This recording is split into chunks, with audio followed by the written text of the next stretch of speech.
दिनांक 1 जुलाई वर्ष 2020, 10वीं कक्षा, पहला चैप्टर गुरुत्वाकर्षण। इस वीडियो में हम लोग फर्स्ट चैप्टर गुरुत्वाकर्षण के स्वाध्याय की चर्चा करेंगे। तो सबसे पहला क्वेश्चन जोड़े मिलाओ है। फर्स्ट कॉलम में द्रव्यमान, इसकी इकाई किलोग्राम होती है, इसलिए सेकंड कॉलम में किलोग्राम आ जाएगा द्रव्यमान का। थर्ड कॉलम में द्रव्यमान के द्वारा ही पिंड के जड़त्व का माप ज्ञात किया जाता है, इसलिए थर्ड कॉलम में जड़त्व का माप आ जाएगा। तो द्रव्यमान किलोग्राम, जड़त्व का माप। दूसरा है भार। भार की इकाई न्यूटन होती है, इसलिए भार का न्यूटन हो जाएगा। और भार जो है ये ऊंचाई पर निर्भर करता है,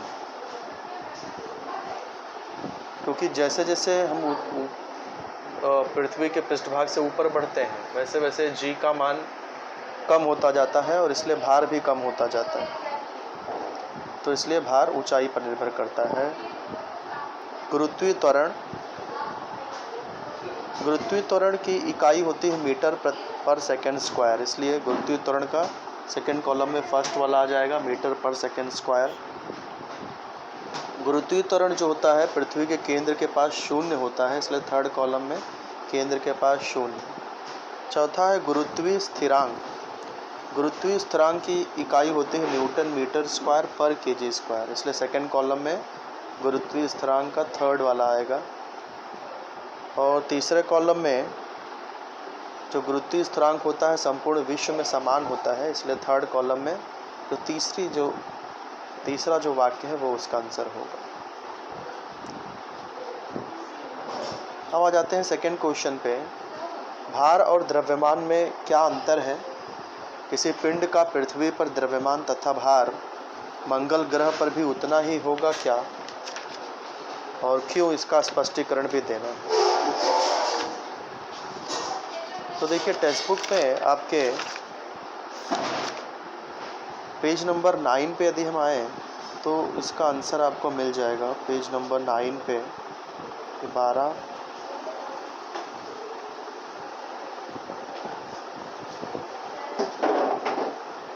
पेज नंबर 9 पे देखिए द्रव्यमान और भार। इसमें द्रव्यमान में देखिए सबसे पहला पॉइंट है किसी पिंड में समाविष्ट द्रव्य की मात्रा को द्रव्यमान कहते हैं, तो ये फर्स्ट पॉइंट हो गया। और भार का फर्स्ट पॉइंट देखिए, किसी पिंड को पृथ्वी जिस गुरुत्वीय बल से आकर्षित करती है उस बल को भार कहते हैं, तो दोनों का पहला अंतर हो गया। दूसरा अंतर देखिए, यहाँ पर इसकी एसआई इकाई किलोग्राम है, इसकी द्रव्यमान की। और यदि भार पे आ जाए तो भार की एसआई प्रणाली में इकाई न्यूटन है, ये दूसरा अंतर हो गया। तीसरा अंतर यदि हम देखें तो देखिए दूसरी लाइन में लिखा है उसका मान सर्वत्र समान होता है, यानी कि द्रव्यमान का मान सर्वत्र समान होता है। भार में देखिए, भार में सेकेंड लास्ट लाइन से देखिए, जी का मान सर्वत्र समान ना होने के कारण पिंड का भार भी स्थान के अनुसार परिवर्तित होता है। और अगला पॉइंट देखिए, यहाँ पर द्रव्यमान में दिया है कि द्रव्यमान एक अदिश राशि है, जबकि भार एक सदिश राशि है। देखिए यहाँ पर नीचे से थर्ड लास्ट लाइन, नीचे से तीसरी लाइन यदि आप देखेंगे तो यहाँ दिया हुआ है भार एक सदिश राशि है, क्योंकि इसमें दिशा और परिमाण दोनों पाए जाते हैं भार में, जबकि द्रव्यमान में परिमाण तो होता है, दिशा नहीं होती, इसलिए वह एक अदिश राशि। तो 3 पॉइंट पे आप इसका आंसर लिख सकते हैं। आइए स्वाध्याय पर चलते हैं। अगला प्रश्न इसी में आगे एक और पूछा है कि पृथ्वी पर द्रव्यमान तथा भार मंगल ग्रह पर भी उतना ही होगा क्या। तो द्रव्यमान तो देखिए, द्रव्यमान हर जगह समान ही होता है, इसलिए पृथ्वी पर जो द्रव्यमान होगा किसी पिंड का, मंगल ग्रह पर भी वही द्रव्यमान होगा। लेकिन भार यह जी के मान पर निर्भर होता है। जी यानी कि गुरुत्वीय त्वरण ये पृथ्वी का भिन्न होता है और मंगल ग्रह का भिन्न होता है। दोनों ग्रहों का गुरुत्वीय त्वरण भिन्न भिन्न होने के कारण पिंड का भार भी पृथ्वी और मंगल पर भिन्न भिन्न होगा। अगला प्रश्न है मुक्त पतन, गुरुत्वीय त्वरण, मुक्ति वेग और अभिकेंद्रीय बल का क्या अर्थ है। तो मुक्ति पतन पेज नंबर 11 में इसका आंसर आपको मिल जाएगा, पेज नंबर 11।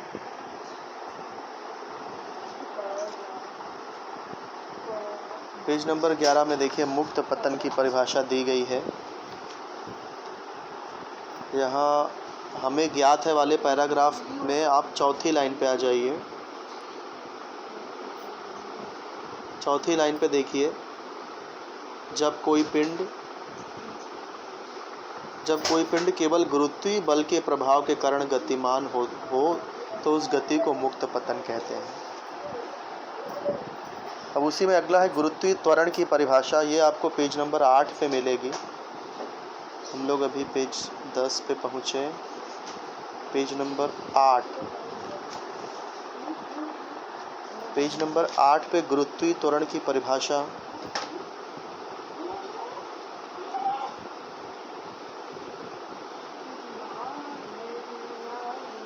आप पा सकते हैं। यह है गुरुत्वीय त्वरण। देखिए दूसरी लाइन, पृथ्वी के गुरुत्वीय बल के कारण पिंड में त्वरण उत्पन्न होता है जिसे गुरुत्वीय त्वरण कहते हैं। तो ये हो गया गुरुत्वीय त्वरण की परिभाषा। इसके बाद है मुक्ति वेग। मुक्ति वेग आपको पेज नंबर 13 पे मिलेगा। पेज नंबर 13 पे आ जाते हैं।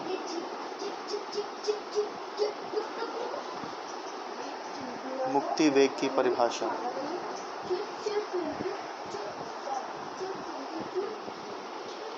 मुक्ति वेग।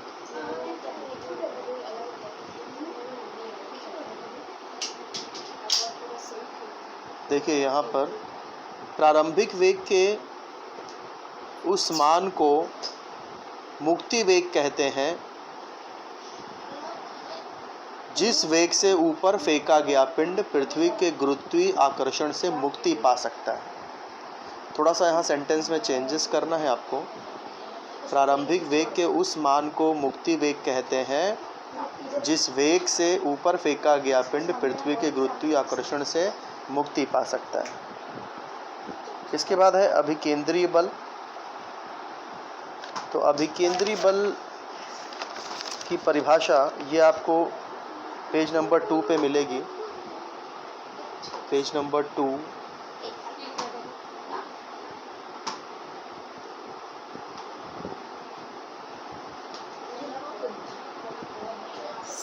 पेज नंबर 2 पे आ गए। देखिए अब वृत्ताकार गति व अभिकेंद्रीय बल। यहाँ पर देखिए जो सेकंड पैराग्राफ की जो सेकंड लास्ट लाइन है,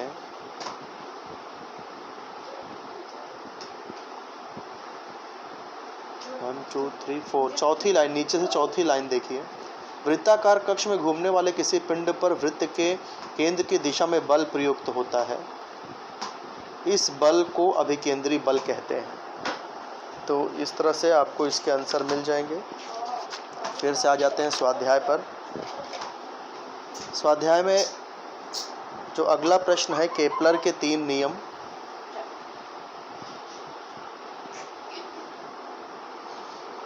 केपलर के 3 नियम लिखकर यह स्पष्ट कीजिए कि उन नियमों के कारण न्यूटन को अपना गुरुत्व सिद्धांत प्रतिपादित करने में कैसे मदद हुई। केपलर के 3 नियम जो हैं आपको पेज नंबर 3 में मिल जाएंगे। केपलर के 3 नियम, पहला नियम, दूसरा नियम, तीसरा नियम। इसके बाद में पेज नंबर 5 पे उसी क्वेश्चन का जो अगला भाग है उसका आंसर मिल जाएगा। ये देखिए यहाँ पर, यहाँ सेकेंड पैराग्राफ से आप इसे हल कर सकते हैं। यदि कोई एक ग्रह वृत्ताकार कक्षा में सूर्य की परिक्रमा करता है तो सूर्य की दिशा में प्रयुक्त होने वाला अभिकेंद्रीय बल F बराबर mv²/r होना चाहिए। ये आपका फर्स्ट स्टेप हो जाएगा। सेकेंड स्टेप आप ये फार्मूला लिख देना, वेग बराबर तय की गई दूरी बटे उसके लिए लगा समय। थर्ड स्टेप में आप ये v बराबर वृत्त की परिधि बटे आवर्तकाल, फिर = 2πr/t। फिर ये F is equal to mv²/r, ये जो फार्मूला हमने यहाँ फर्स्ट स्टेप में यूज़ किया था वही फार्मूला फिर से हमने यहाँ लिखा है।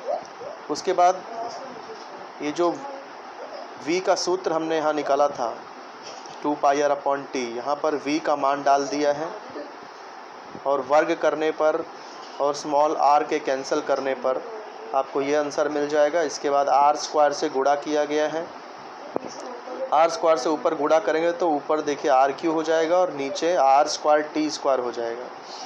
अब r³/t² ये केपलर के तीसरे नियम के अनुसार अचर है, इसलिए इसे k माना गया है, तो फार्मूले में उसको k लिख दिया। अब इस फार्मूले में देखिए स्मॉल r² को छोड़कर बाकी सब के सब अचर है, इसलिए यहाँ पर क्या किया गया है, देखिए f को वैसे ही लिखा है, जो इक्वल साइन है उसमें ये अनुपात का चिन्ह आ गया और जो सब अचर है वहाँ 1 आ गया है और सिर्फ r² को नीचे लिखना है। तो इससे सिद्ध हो रहा है कि जो अभिकेंद्रीय बल है या जो पिंडों के बीच में गुरुत्वाकर्षण बल है वो उनके दूरी के वर्ग के प्रतिलोम अनुपाती होता है। तो इस तरह से न्यूटन ने भी अपने नियम को प्रतिपादित करने के लिए केपलर के नियम का उपयोग किया था। अब इसके बाद आ जाते हैं अगले प्रश्न पर।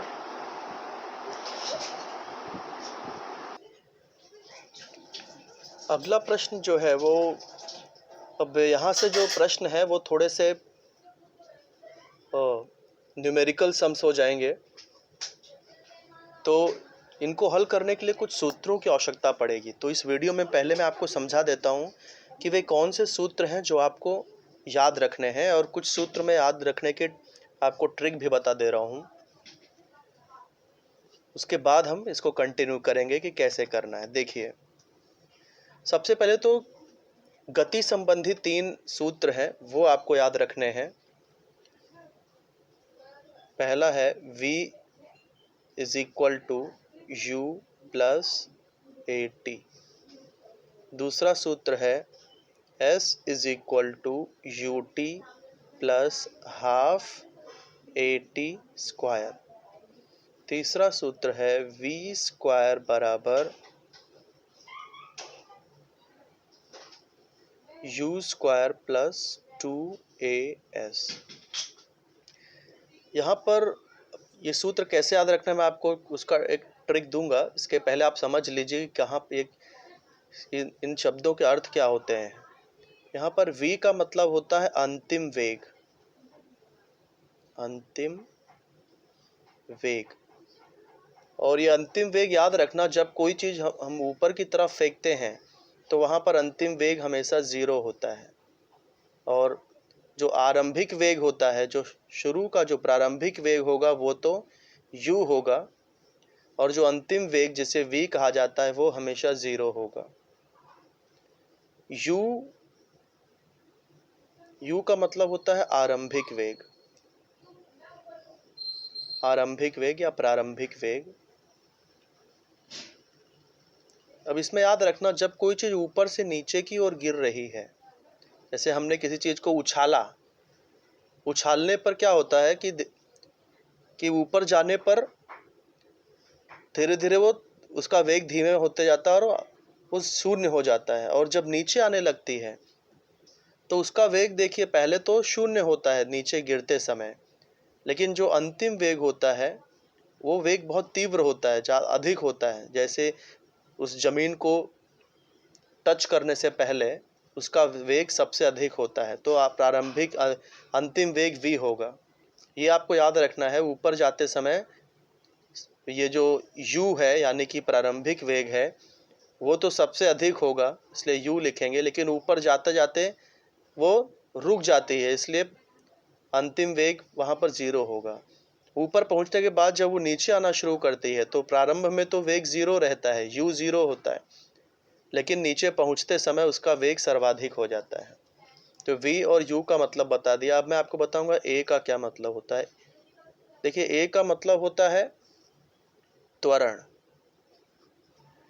और ये त्वरण जब लीनियर मोशन है, एक रेखीय गति है, जैसे कि सड़कों पर जो गाड़ियां चलती हैं जमीन के ऊपर कोई लेफ्ट या राइट मोशन हो रहा है तब त्वरण को हम ए लिखते हैं। लेकिन अगर कोई गति ऊपर या नीचे की ओर गतिशील है तो त्वरण को हम ए के बजाय जी लिखा जाता है, स्मॉल जी। कब? जब कोई पिंड ऊपर और नीचे की तरफ गतिशील है। लेफ्ट या राइट में गतिशील है तो त्वरण को ए लिखेंगे, पर ऊपर और नीचे की ओर गति है तो जी लिखेंगे। और यहाँ पर याद रखना है कि जब पिंड ऊपर की तरफ जा रहा है तो जी का मान ऋणात्मक होगा, माइनस में होगा। और पिंड अगर नीचे आ रहा है, नीचे की तरफ गिर रहा है तो जी का मान धनात्मक होगा। तो ये ए मैंने आपको बता दिया। टी का मतलब होता है कि समय। जैसे किसी चीज को आपने ऊपर फेंका तो उसे उस निश्चित ऊंचाई पर जाने पे कि जो समय लगा वो है, या फिर वहां से नीचे आ रहा है, किसी निश्चित ऊंचाई से कोई पिंड नीचे गिर रही है तो जो समय लगता है उसे हम टी लिखते हैं। एस क्या है? एस का मतलब यहाँ पर दूरी से संबंधित है। जैसे ये कोई पिंड ऊपर गया तो 5 मीटर ऊपर गया तो यहाँ एस का मान 5 मीटर हो जाएगा। ये जो ऊंचाई है वो एस कहलाती है। यू हम समझ चुके हैं, टी बी, ए टी। तो ये यहाँ पर ये सारी चीज़ें आपको समझ में आ गई कि कौन सी चीज़ क्या है। अब मैं आपको इसको याद रखने का एक ट्रिक बताता हूँ। इस फार्मूले को याद करने का एक ट्रिक देखिए। इसे आप ऐसे याद कर सकते हैं, विवेक सर अम्ब्रेला लेकर के गए लेकिन अटक गए। उसके बाद सब लोग ऊंट पर बैठकर उन्हें ढूंढने गए, लेकिन वो सब आधे घंटे तक अटके रहे तो बोर होकर के स्क्वायर गार्डन चले गए। उसके बाद विवेक सर भी स्क्वायर गार्डन में गए, अपना अम्ब्रेला लेकर के स्क्वायर गार्डन में गए और वहां पर दोनों ने खूब ऐश किया। यहाँ पर इक्वल डालना है, यहाँ पर प्लस डालना है। फिर से बता दे रहा हूँ, विवेक सर अम्ब्रेला लेकर गए लेकिन अटक गए। सब लोग ऊंट पर बैठकर उन्हें ढूंढने गए और आधे घंटे तक अटके रहे, इसलिए स्क्वायर गार्डन चले गए। फिर विवेक सर स्क्वायर गार्डन गए, उनका अम्ब्रेला भी उनके साथ स्क्वायर गार्डन गया और वहाँ पर दोनों ने ऐश किया। विवेक सर और उनके स्टूडेंट्स ने ऐश किया। तो ये एक ट्रिक है जिसके सहारे आप इस फार्मूले को याद रख सकते हो, जो अभी आगे के सवालों में काम आएगा। अगला जो फार्मूला है, इस फार्मूले के बाद में सेकेंड फार्मूला आप ये याद रखिए, G is equal to GM upon R square. यहाँ G का मान फिक्स है जो कि अक्सर सवालों में दिया होता है, और G का मान क्या होता है याद रखेंगे तो अच्छी बात है, वरना सवालों में अक्सर इसका मान दिया ही रहता है। -6.7 × 10⁻11 न्यूटन मीटर स्क्वायर पर kg स्क्वायर। m का मतलब है यहाँ पर द्रव्यमान। जिस पिंड का गुरुत्वीय त्वरण हम लिख रहे हैं, मान लो पृथ्वी का गुरुत्वीय त्वरण हम लिख रहे हैं, तो यहाँ पृथ्वी का द्रव्यमान। और ये r का मतलब हो गया उस पृथ्वी की त्रिज्या। पृथ्वी के स्थान पर कोई भी पिंड हो सकता है, तो जिस पिंड का गुरुत्वीय त्वरण है उसी का द्रव्यमान, उसी की त्रिज्या। तो ये सेकेंड फार्मूला आपको ये वाला याद रखना है जो आगे चल करके काम आएगा। थर्ड फार्मूला आप ये केपलर का नियम जो अभी हम लोग पढ़ रहे थे, T² अपॉन RQ को अचर कहा था केपलर ने, या इसे तिर्यक गुणा करें तो इसे इस तरह भी लिख सकते हैं कि T² बराबर KRQ। ये एक सूत्र है, तीसरा सूत्र जो आपको याद रखना है। और चौथा सूत्र गुरुत्वाकर्षण बल का है, वो है F is equal to GM upon R square. जैसे दो पिंड के बीच में गुरुत्वाकर्षण बल यदि ज्ञात करना है तो ये सूत्र लगाते हैं। G का मान अभी मैंने चर्चा किया, G का मान एक फिक्स है जो अक्सर सवाल में दिया होता है, यदि आप याद कर सकें तो और अच्छी बात है। m का मतलब होता है कि किसी, जैसे दो पिंड हैं तो किसी एक पिंड का द्रव्यमान और ये दूसरे पिंड का द्रव्यमान। मान लो दो ग्रहों के बीच में, पृथ्वी और चंद्रमा के बीच का गुरुत्वाकर्षण बल यदि ज्ञात कर रहे हैं तो एक द्रव्यमान यहाँ पृथ्वी का होगा, दूसरा द्रव्यमान यहाँ पर चंद्रमा का होगा। और r का मतलब हो गया उन दोनों पृथ्वी और चंद्रमा के बीच की दूरी। तो ये सारे मान स्थापित करके हल किया जाए तो किसी भी दो पिंड के बीच जो गुरुत्वाकर्षण बल है उसे ज्ञात किया जा सकता है। तो ये 4 सूत्र यदि आपने याद कर लिए, और पीछे जो मैंने आपको कुछ ट्रिक दिए थे कि ऊपर जाते समय v 0 होता है, अंतिम वेग 0 होगा, लेकिन प्रारंभिक वेग का मान कुछ होगा जो भी वहाँ पर दिया हो सवाल में।